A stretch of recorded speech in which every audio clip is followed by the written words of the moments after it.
Globalization has opened up labor markets, giving firms access to a greater number of potential employees. Production has sometimes moved to where labor is cheaper, and this has had an impact on both pay and job opportunities.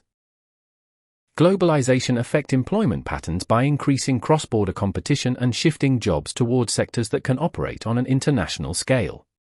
Globalization leads to growth of the labor force, and how does this affect employment patterns by drawing more workers into global production networks and directing employment towards expanding industries?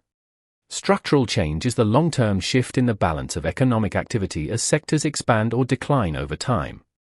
Globalization leads to structural change, and how does this affect employment patterns by accelerating the movement of labor from traditional industries to globally competitive sectors and altering the distribution of jobs? Globalization leads to labor markets becoming interdependent, and how does this affect employment patterns by connecting workers and firms across borders and causing employment to adjust in response to economic conditions in other countries? The factors that influence the supply of labor are population size, migration, wage levels, working conditions, and the availability of alternative opportunities.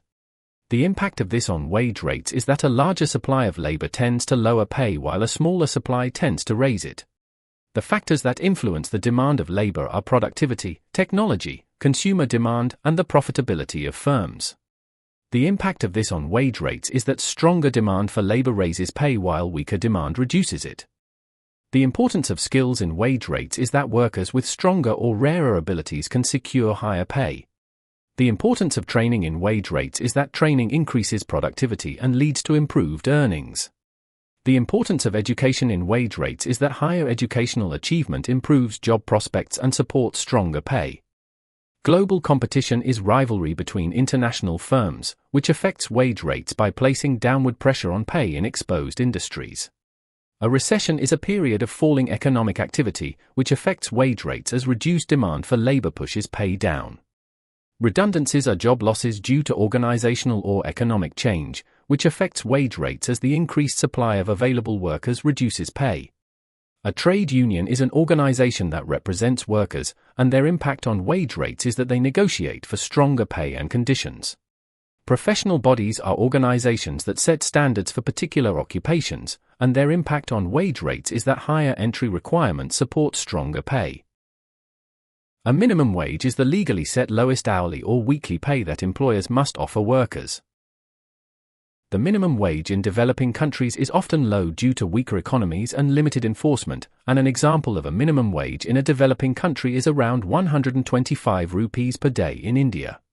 The minimum wage in developed countries is generally higher due to stronger economies and firmer regulation, and an example of a minimum wage in a developed country is the United Kingdom national living wage of £12 per hour.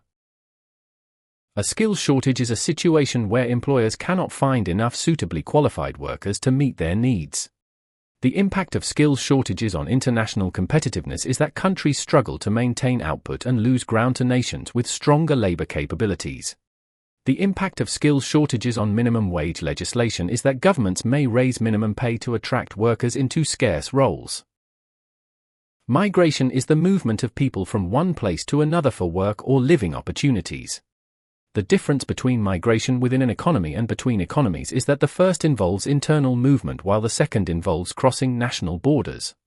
The impact of migration within an economy on minimum wage legislation is that regional labor shifts can encourage governments to adjust minimum pay to balance local labor markets. The impact of migration between economies on minimum wage legislation is that incoming workers can lead governments to revise minimum pay to manage labor supply and protect standards. Inequality is the uneven distribution of income and opportunities, and the impact of inequality on minimum wage legislation is that rising disparities often prompt governments to increase minimum pay to support lower earners.